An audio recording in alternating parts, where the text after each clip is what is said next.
Okay, sorry, we got cut off, so part two, we're almost finished here. Part two of lecture, the fifth evening lecture.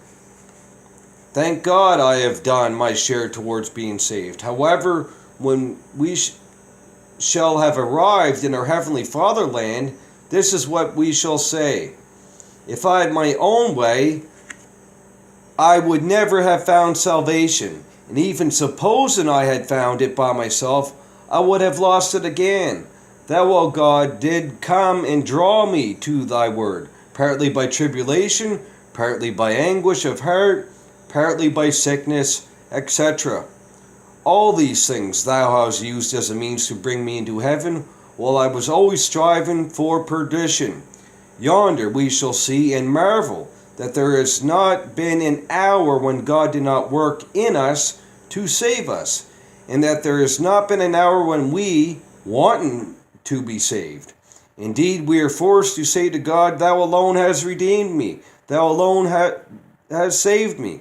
Verily, as sure as there is a living God in heaven, I cannot do anything towards my salvation.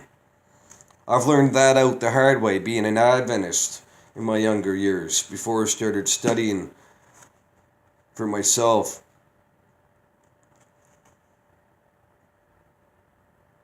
That is the point under discussion in this controversy. In conclusion, Gerhard says, in the third place, commingling law and gospel necessarily produces confusion of consciences because there is no true, reliable, and abiding comfort for consciences that have been alarmed and terrified if the gracious promises of the gospel are falsified. Commingling law and gospel brings about unrest of conscience. No matter how comforting the preaching is that people hear, it is of no help to them if there's no sting in it. The honey of the gospel may at first taste good, but if a sting of the law goes with it, everything is spoiled. My conscience cannot come to rest if I cannot say, quote, nevertheless, according to his grace, God will receive me, end quote.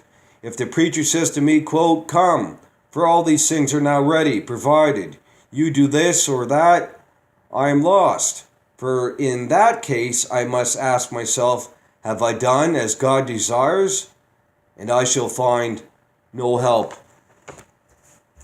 That's part two to the fifth evening lecture of the proper distinction of law and gospel from C.F.W. Walther. Hope you have a blessed day, everyone.